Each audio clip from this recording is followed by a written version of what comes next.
Flip camera. Back facing. Button.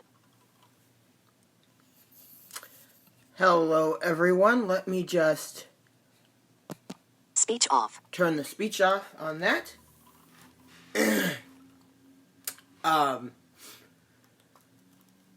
So, here we are today with Chapter 8. Which is... I'm just like, wow, I've gotten this far. So, thanks to everyone for supporting and advising me on matters of video and encouraging me by being here and commenting. And without further ado, comes Chapter 8. The Queen's Croquet Ground.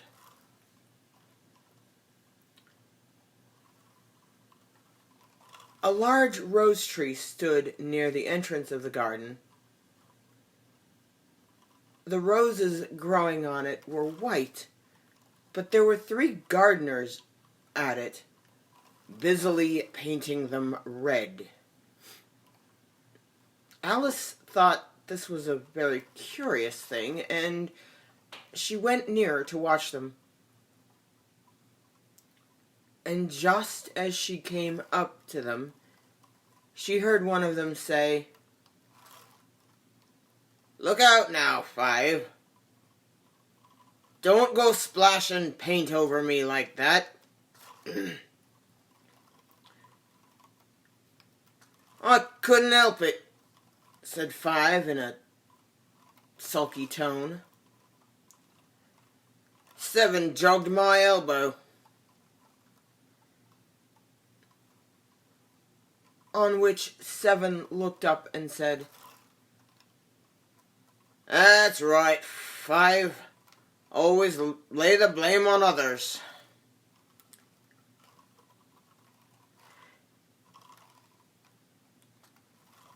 "You'd better not talk," said 5. "I heard the Queen say only yesterday you deserved to be beheaded."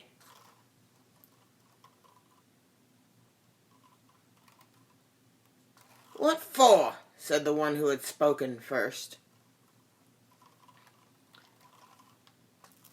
"It's none of your business too," said 7. "Yes, it is his business," said 5. "I'll tell him. It was for bringing the cook tulip roots instead of onions." 7 flung down his brush and had just begun, "Well, of all the unjust things," when his eye chanced to fall upon Alice as she stood watching them, and he checked himself suddenly. The others looked around also, and all of them bowed low. "Would you tell me, please," said Alice a little timidly, "why are you painting those roses?" 5 and 7 said nothing, but looked at 2. 2 began, in a low voice, "Why, the fact is, you see, miss, this here ought to have been a red rose tree, and we put a white one in by mistake. And if the Queen was to find out that we should all have our heads cut off, you know. So you see, miss, we're doing our best before she comes to..." At this moment, 5, who had been anxiously looking across the garden, called out, "The Queen! The Queen!" And the three gardeners instantly threw themselves flat upon their faces. There was a sound of many footsteps, and Alice looked round, eager to see the Queen. First came 10 soldiers carrying clubs. These were all shaped like the three gardeners, oblong and flat, with their hands and feet at the corners. Next, the 10 courtiers. These were ornamented all over with diamonds, and walked 2 and 2, as the soldiers did. After these came the royal children. There were 10 of them. And the little dears came jumping merrily along, hand in hand, in couples. They were all ornamented with hearts. Next came the guests, mostly kings and queens, and among them Alice recognized the White Rabbit. It was talking in a hurried, nervous manner, smiling at everything that was said, and went by without noticing her.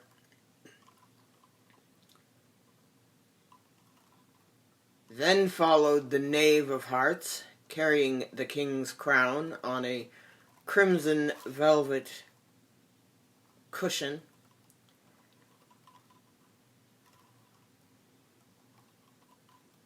And last of all this grand procession came the King and the Queen of Hearts.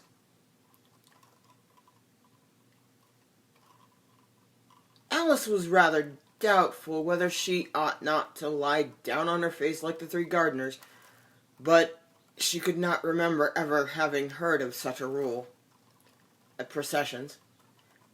And besides, what would be the use of a procession, she thought, if people had all to lie down on their faces so that they couldn't see it?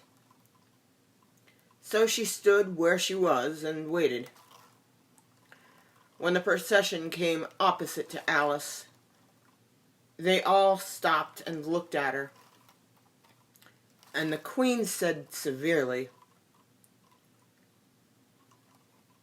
"Who is this?" She said it to the Knave of Hearts, who only bowed and smiled in reply. "Idiot," said the said the Queen, tossing her head impatiently, and turning to Alice, she went on, "What's your name, child?" "My name is Alice, so please your Majesty," said Alice very politely. But she added to herself, "Why, you're only a pack of cards after all. I needn't be afraid of them."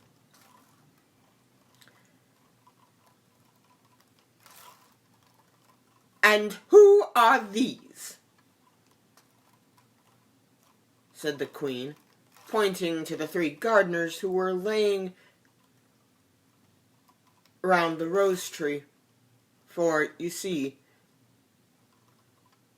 as they were lying on their faces, and the pattern on their backs was the same as the rest of the pack, she could not tell whether they were gardeners, or soldiers, or courtiers, or 3 of her own children.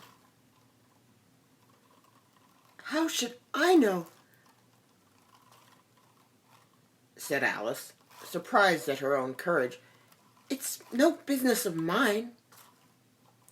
The queen turned crimson with fury, and after glaring at her for a moment like a wild beast, began screaming, "Off with her head! Off with her—" "Nonsense," said Alice, very loudly and decidedly, and the queen was silent. The king laid his hand upon her arm and timidly said, "Consider, my dear, she is only a child." The queen turned angrily away from him and said to the knave, "Turn them over." The knave did so, very carefully, with one foot.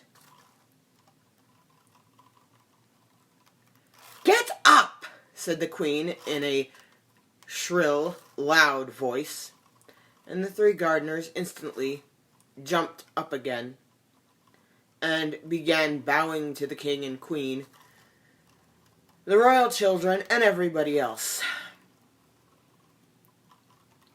"Leave off!" screamed the queen. "You make me giddy!"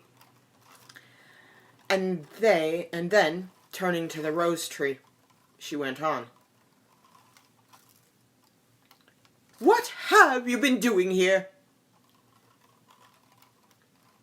"May it please your majesty," said Two in a humble tone, going down on one knee as he spoke, "we were trying—" "I see," said the queen, who had meanwhile been examining the roses. "Off with their heads!" And the procession moved on, three of the soldiers remaining behind to execute the unfortunate gardeners, who ran to Alice for protection. "You shan't be beheaded," said Alice, and she put them into a large flower pot that stood nearby. The three soldiers wandered about for a minute or two, looking for them, and then quietly marched off after the others. "Are their heads off?" shouted the queen.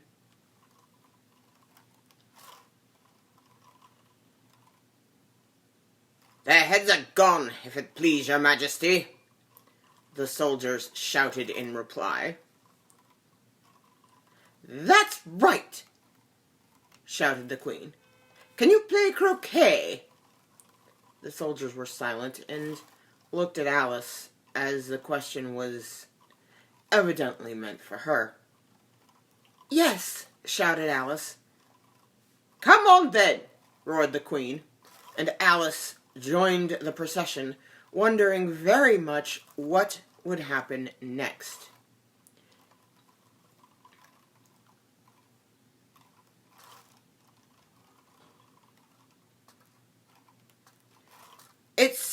It's a very fine day," said a timid voice at her side.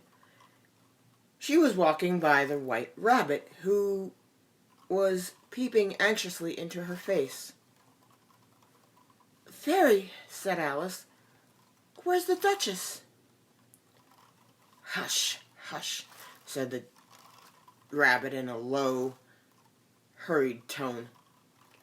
He looked anxiously over his shoulder as he spoke, and then raised himself upon tiptoe, put his mouth close to her ear, and whispered,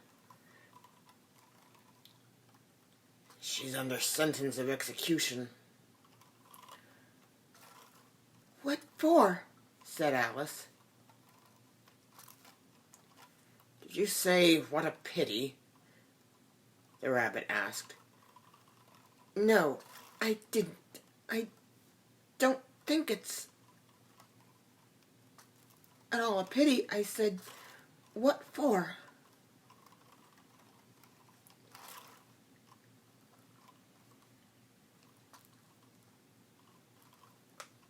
"She boxed the queen's ears," the rabbit began. Alice gave a little scream of laughter. "Oh, hush," the rabbit whispered in a frightened tone. "The Queen will hear you. You see, she came rather late, and the Queen said—" "Get to your places!" shouted the Queen in a voice of thunder, and people began running about in all directions, tumbling up against each other. However, they got settled down in a minute or two, and the game began.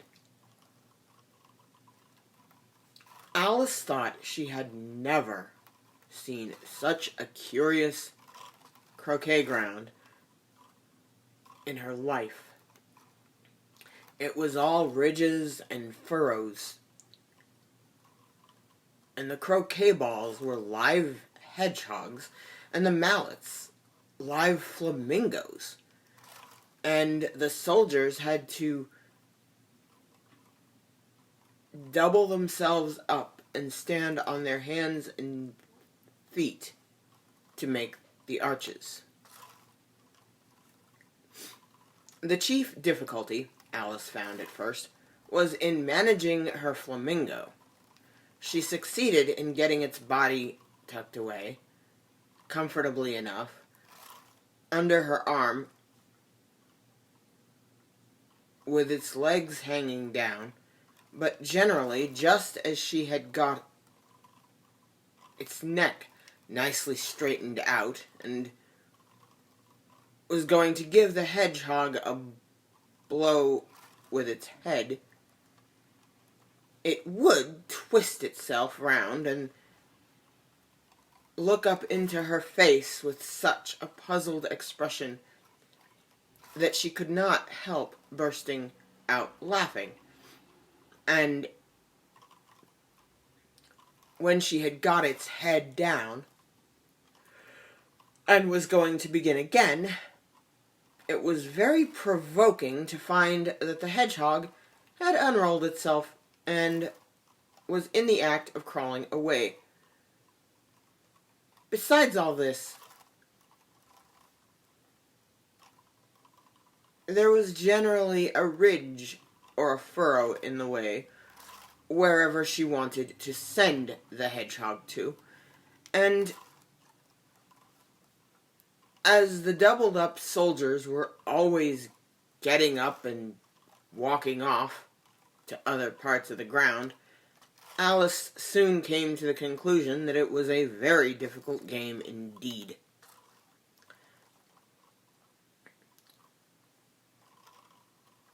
The players all played at once, without waiting for turns, quarreling all the while, and fighting for the hedgehogs. And in a very short time, the Queen was in a furious passion, and went stamping about, and shouting, "Off with his head!" or "Off with her head!" about once a minute. Alice began to feel very uneasy, to be sure. She had not as yet had any dispute with the Queen, but she knew that it might happen any minute. And then, thought she, what would become of me? They're dreadfully fond of beheading people here, and the great wonder is that there's anyone left alive.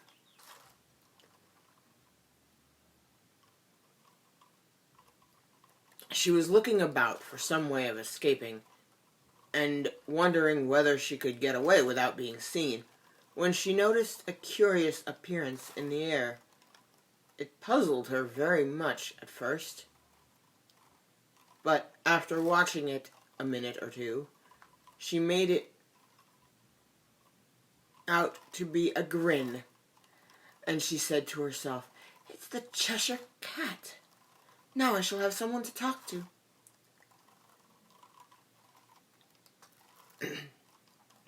"How are you getting on?" said the cat, as soon as there was mouth enough for it to speak with. Alice waited till the eyes appeared, and then nodded. "It's no use speaking to it," she thought, "till its ears have come, or at least one of them." In another moment the full head appeared, and then Alice put down her flamingo and began an account of the game, feeling very glad she had someone to listen to her.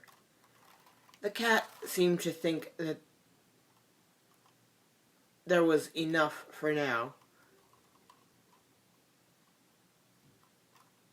The cat seemed to think that there was enough of it for now in sight, and no more of it appeared.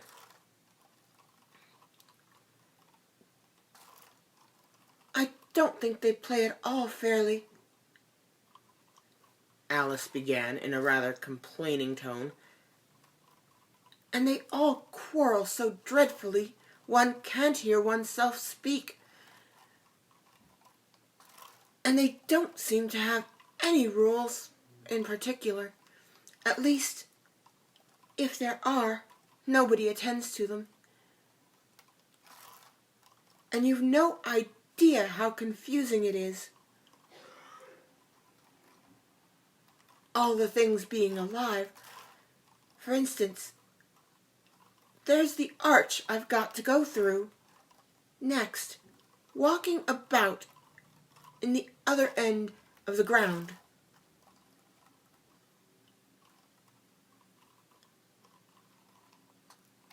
And I should have croqueted the Queen's hedgehog just now, only it ran away when it saw mine coming." "How do you like the Queen?" said the cat in a low voice. "Not at all," said Alice.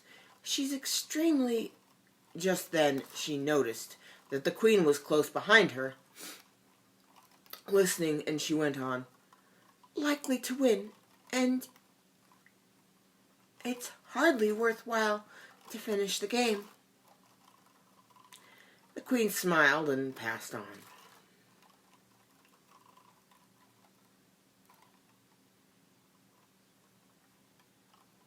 "Who are you talking to?"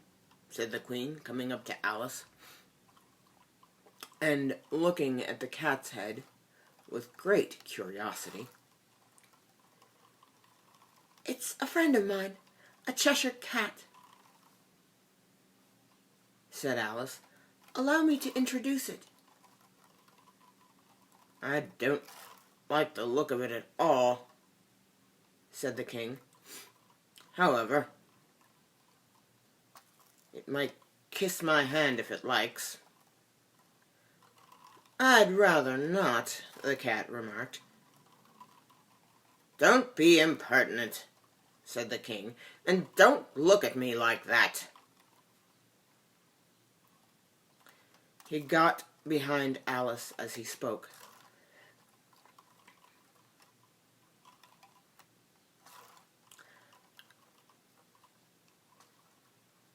"A cat may look at a king," said Alice. "I've read that in some book, but I don't remember where." "Well, it must be removed," said the King very decidedly, and he called to the Queen, who was passing at that moment. "My dear, I wish you would have this cat removed." The Queen had only one way of settling all difficulties, great and small. "Off with his head," she said, without looking round.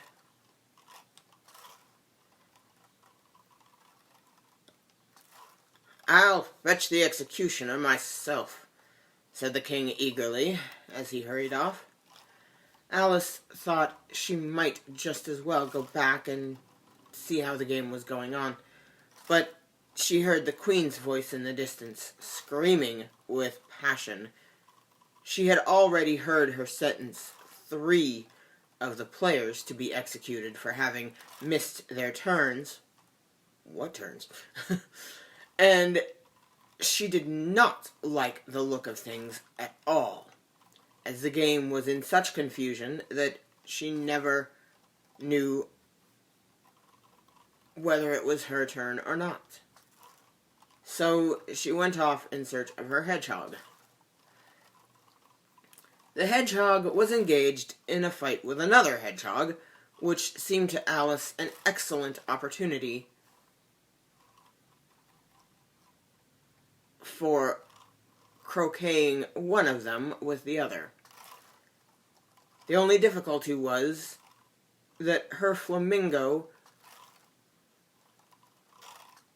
was gone across to the other side of the garden, where Alice could see it trying in a helpless sort of way to fly up into a tree.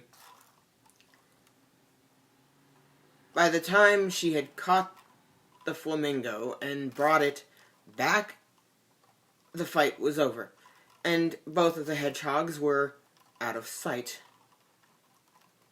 It doesn't matter much, thought Alice, as all the archers are gone from this side of the ground. So she tucked it away under her arm, that it might not escape again, and went back to have a little more conversation with her friend. When she got back to the Cheshire Cat, she was surprised to find quite a large crowd collected round it. There was a dispute going on between the executioner, the king, and the queen, who were all talking at once, while all the rest were quite silent and looked very uncomfortable. The moment Alice appeared, she was appealed to by all 3 to settle the question, and they repeated their arguments to her. Though, as they all spoke at once, she found it very hard to make out exactly what they said. The executioner's argument was that you couldn't cut off a head unless there was a body to cut it off from. That he had never had to do such a thing before. And he wasn't going to begin at his time of life. The king's argument was that nothing that had a head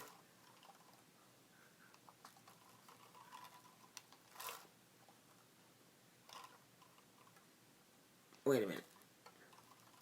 The king's argument was that anything that had a head could be beheaded, and that you weren't to talk nonsense.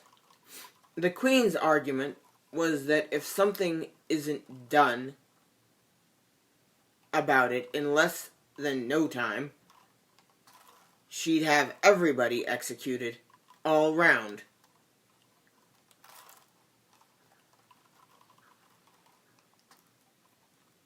It was this last remark that had made the whole party look so grave and anxious. Alice could think of nothing else to say, but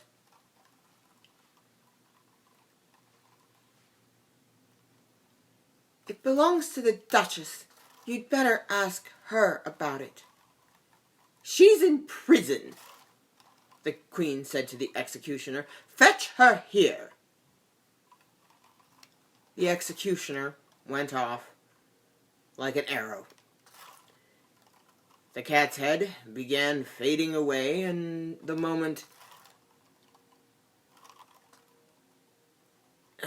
cat's head began fading away the moment he was gone, and by the time he had come back with the Duchess, it had entirely disappeared. So the king and the executioner ran wildly up and down, looking for it, while the rest of the party went back to the game.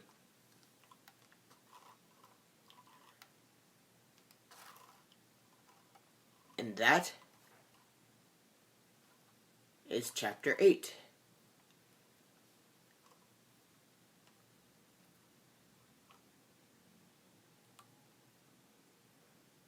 So, Chapter 9 will be tomorrow.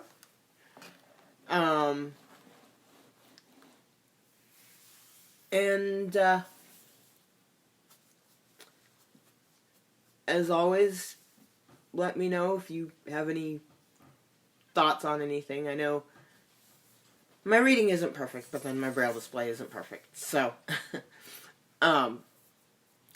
look forward to catching you all then. Ah! Oh no!